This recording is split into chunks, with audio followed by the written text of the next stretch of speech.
Yeah, so let's look at social stratification. We look at what it is.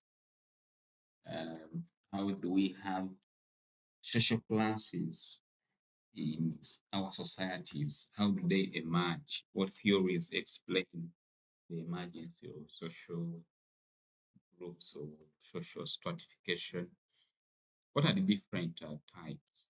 And then we'll also look at what are the main drivers or factors that will shape um, how social stratification emerge.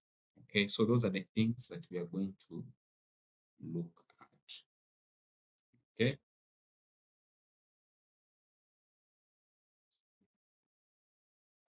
so you will realize that in a society, then the people in the society are not the same. The people in the societies are not the same. They differ based on their wealth, differ on income, education, the jobs that they do, that's the occupation, even power and social status. Okay, so people are not the same. So in a group, in a social group within society, we have ranks.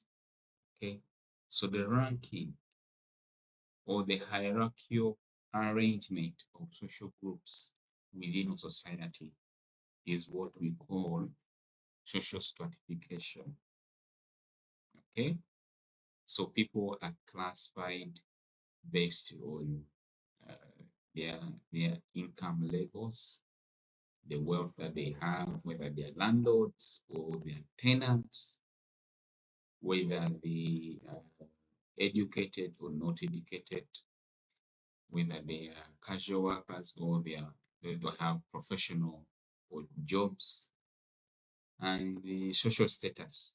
Okay, and then also in terms of political power and their ability to influence the, their influence within the political system, and then also uh, access to cultural resources or issues to do with cultural beliefs and values. Our cultures um, place people either into kingship um, or uh, the chiefdoms through inherited and things like that. Okay, so we have different classes of people.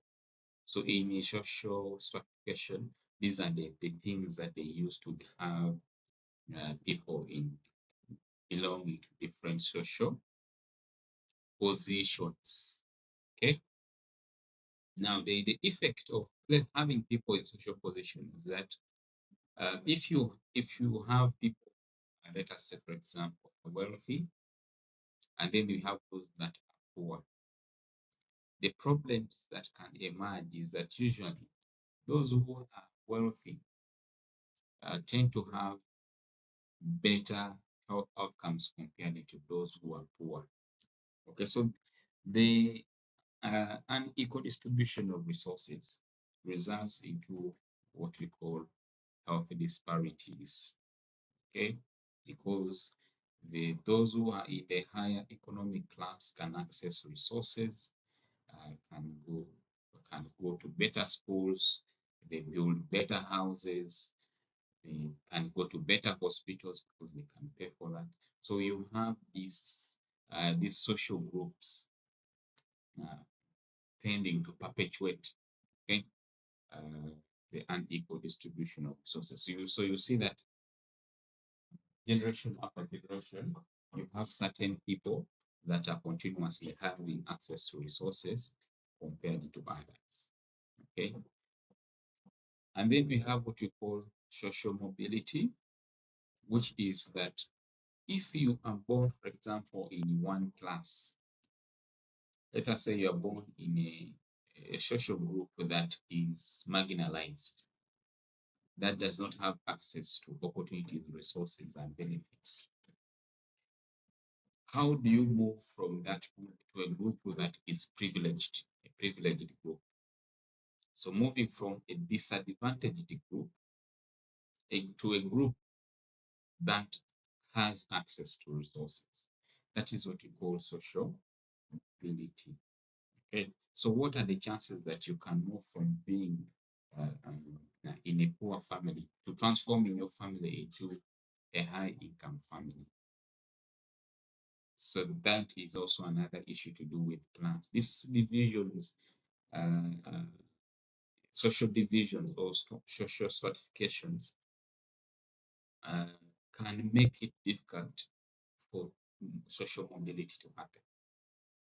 And then you have what you call social inequality, okay, where a given societal group, a given social group is discriminated against, okay, and being discriminated against means that uh, you are not prioritized in terms of public services.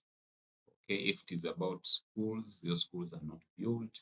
It's about health facilities, they are not built, they are not well staffed, they are not well equipped.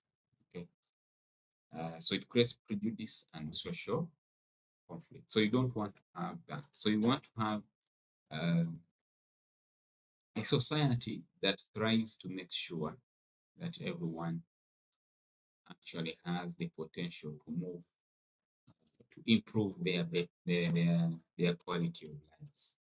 That's a concept of social justice, basically. So how do these social uh, groups emerge? Okay, in this social stratification, how um, how does it emerge in society, and why does it continue to exist, and what are the implications? So we have theories that try to explain this. So the first one that we're going to look at is the functionalist theory. Okay, with this, the theory views stratification as something that is necessary and is actually very important for social stability and cohesion. This is to say that in a society you have different members who have different skills and talents. Okay, and these skills and talents are needed by society. Now, because they are needed by the society, of course, we have engineers, we have doctors, we have teachers. All these are different people with different skills and talents. Okay, and they are needed by the society. Okay, so the fact that they are needed, they will be rewarded. But of course, the reward may not be equal for all of them. Since the reward is not equal for all of them, those who have high skills and expertise that are highly needed by society will be highly valued. So they will be in another class compared to other um, categories of people who have skills and expertise. So that is the functionalistic theory of social stratification, which is basically that the groups, the different groups in society are actually needed for social stability and cohesion. People have different skills and expertise, and they are rewarded for their skills and expertise. Okay, I mean, of course, those that have highly priced skills will be rewarded more compared to others. Okay, and therefore, different groups will definitely emerge. Okay, so having certification is not necessarily something bad, according to the functionalist theory. So the criticisms of this theory is one, it ignores the functional and the power dynamics and overlooks inherent inequalities of the system. That you have a system, even when you have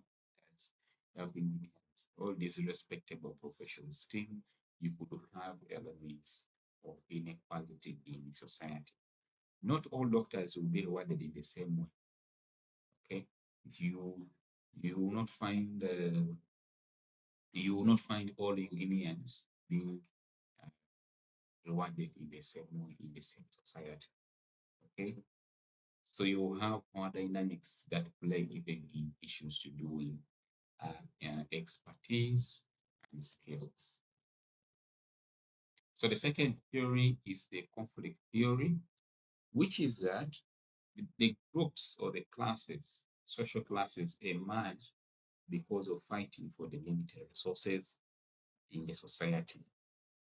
So those who are powerful, often those that have wealth, and they will dominate over those that are in the lower classes. The problem with that is that when we look at a society in those using that angle, it means that we are oversimplifying the reality. We are basically assuming that the the society where we have the dominant group uh, uh, dominating over the minority or those that are in the lower classes, that they can't work together and stay together in a harmonious way. They can still cooperate even with such a setting. Okay, so those are the limitations of the conflict theory. And then we have the Weberian uh, theory. Okay, for it, it looks at power and status. Power and status are the key factors that influence social mobility. Okay, social mobility, remember, I said that movement from one social class to the other, moving from either the higher social class, uh, from a lower social class to a higher social class, or from a higher social class to a lower social class. That is what we call social mobility. Okay, so it looks at the fact that status and power can influence social mobility and life choices independent of wealth. Independently of wealth. Okay, so wealth is not only the only determinant of social mobility, life choices, life chances. Okay, when we talk about life chances, we mean that, for example, you can look around your friends that you studied with. You realize that all of you are not at the same level. We have those that have accelerated very fast and they have moved into higher positions and they have gotten good chances. So let's look at maybe someone who has just graduated and then within that 1 year, uh, they have built their own house. They have married and paid all the dowry in our context. That is also very important. They have bought their, let us say, a very nice Porsche car for themselves. So they have this well-paying job with a reputable organization. So their life chances are extremely very good. I mean, they have had a very good trajectory.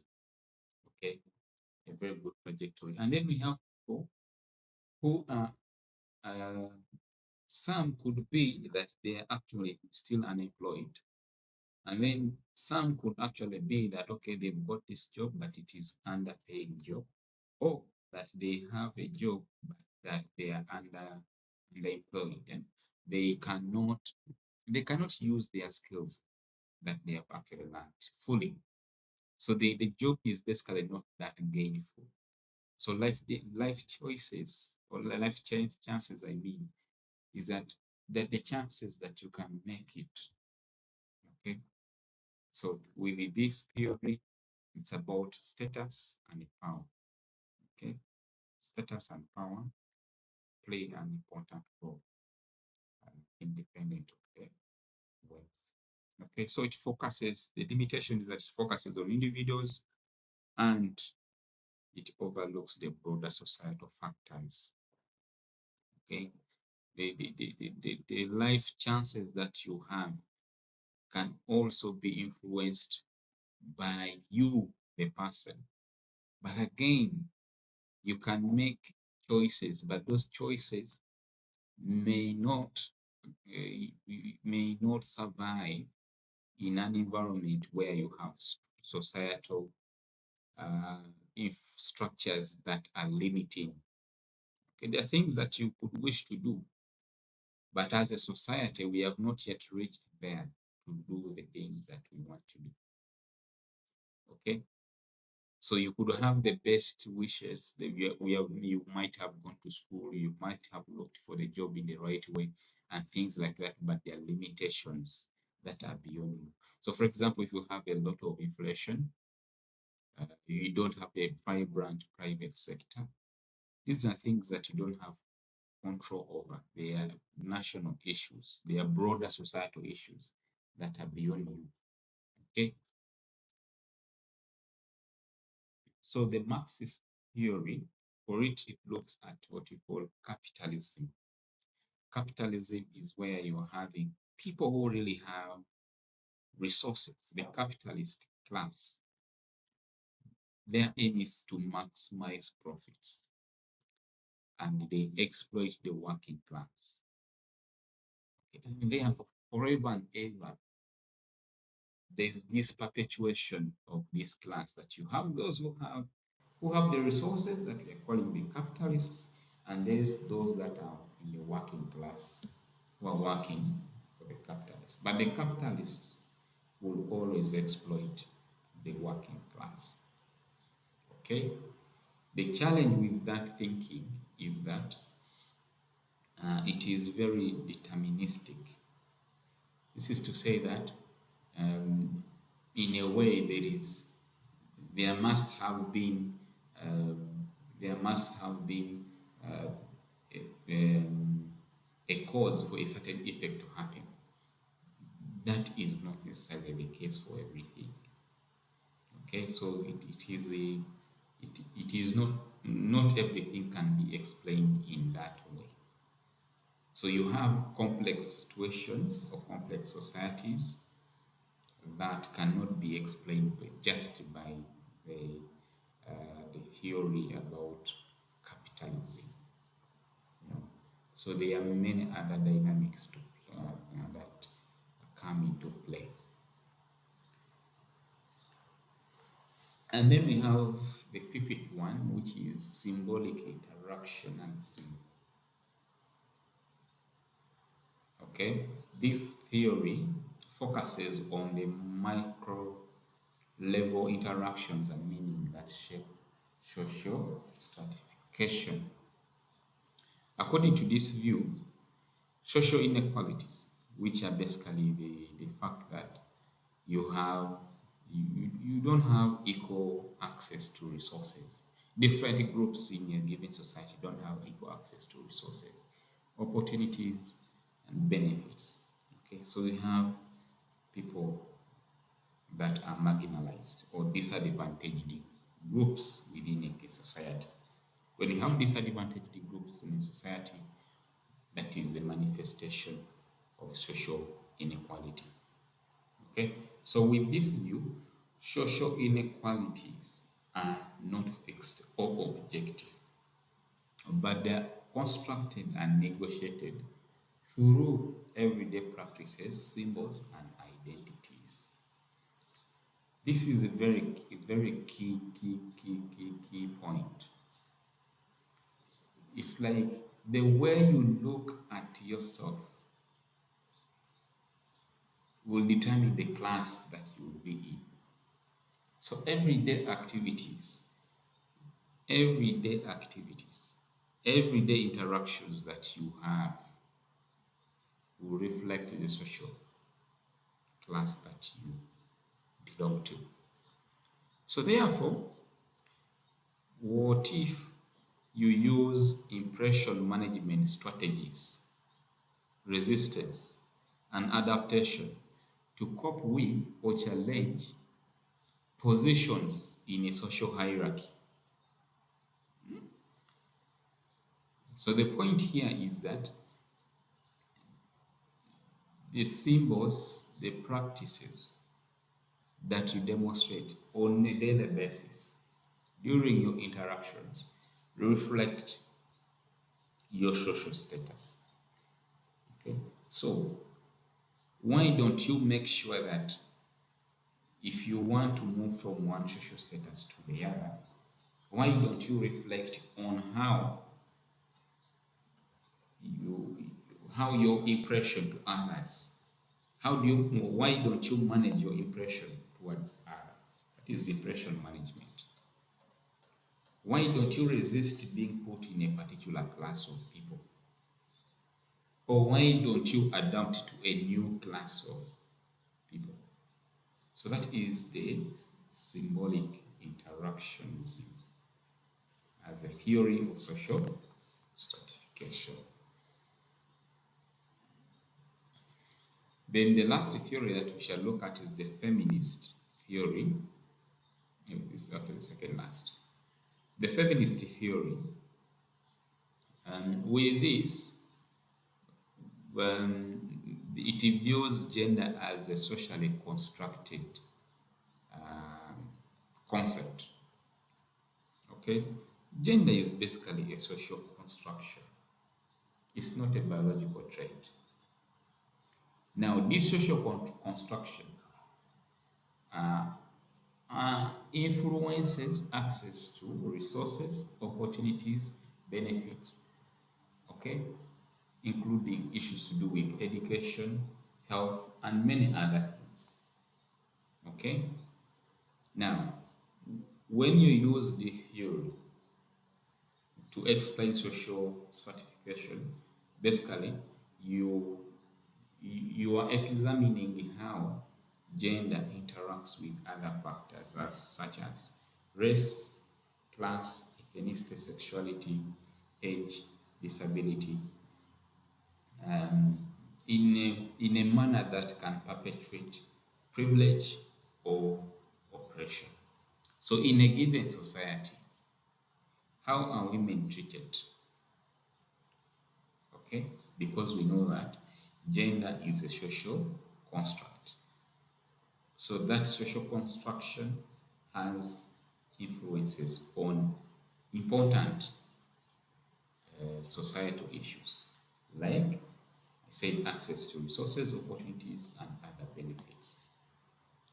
Okay, so an oppressive society, one which does not allow females to thrive, you have that class where you have the female being relegated. They always have to be behind men. So that is the feminist theory, which looks at gender issues as perceived by the society and how they perpetuate classes, social classes. So the post-modern theory, for it looks at social reality as being fragmented, diverse, and constantly changing. And therefore, we cannot explain it with any universally accepted theory or the deterministic explanations. Okay? So, for it looks at the fact that things are always changing in societies. They are not always static. So you cannot have a single theory to really explain how social classes emerge. Okay, so issues of objectivity, rationality, and progress underlying traditional social stratification theories are things that the postmodern theory challenges. Okay, so it looks at how are the things unfolding, the role of discourse, how the role of discourse, representation, and power in shaping this dynamic change that is happening in societies. Okay, so we can look at two types of social stratification systems. We have actually three: closed systems, open systems, and then the hybrid systems. So with the closed systems, it is very hard to move from one social group or social class to the other. It's very, very, extremely very hard, rigid. It's a rigid system. So examples here we have the caste system, which is very common in India. Okay, being born in a particular social group, that is, and these social groups are associated with particular occupation, social interactions, and life chances. So there are usually limited chances to move from one group to the other or transition. Okay, so that's a caste group common in India. It is ascribed by birth. So if you are born in a particular group, uh, their uh, their roles and life chances that are associated with those groups. Okay, then we move to what we have stated as the estate system. Okay, where one of the major resources being land. Okay, those who own land, for example, will be the landlords, and then you have the tenants. And it is very hard to transition from being a tenant to being a landlord in such systems. So people owning estates. Okay, so we have the clergy, and then those that are actually working, the peasantry working on the farms of the noble people. And then we have slavery. Okay, this is also where you have the master and the slaves. So transitioning from a slave to a master, or a master to a slave, is almost impossible. So those are closed systems. And then open systems is where um, there's mobility. Okay, there's transition from different groups. So we can have what we call the class system, and this is based on status. Achieve the status through wealth. Okay, so if you're poor and then you get wealth, then you transition to another. And then you have education and occupation. Okay, and then we have what you call the post-industrial stratification. Okay, where issues to do with globalization and knowledge-based economies are very, very, very important drivers of social stratification. Okay, and then the hybrid system, where we have closed and open. It's a combination of that. So you can have societies where you have racial stratification, with a combination of both closed and open systems, where your race determines your social position or social standing, and therefore your opportunities. Okay, so in societies which are where you have a lot of racism, gaining opportunities becomes hard. Okay, for what we call the minority groups. Therefore, mobility upwards is limited. And then gender stratification, where you see that in a given society we have gender roles and expectations that are creating hierarchies with unequal access to power and resources, and impacting individuals within class systems.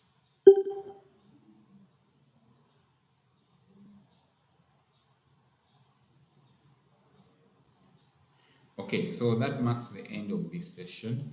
If you have any questions, please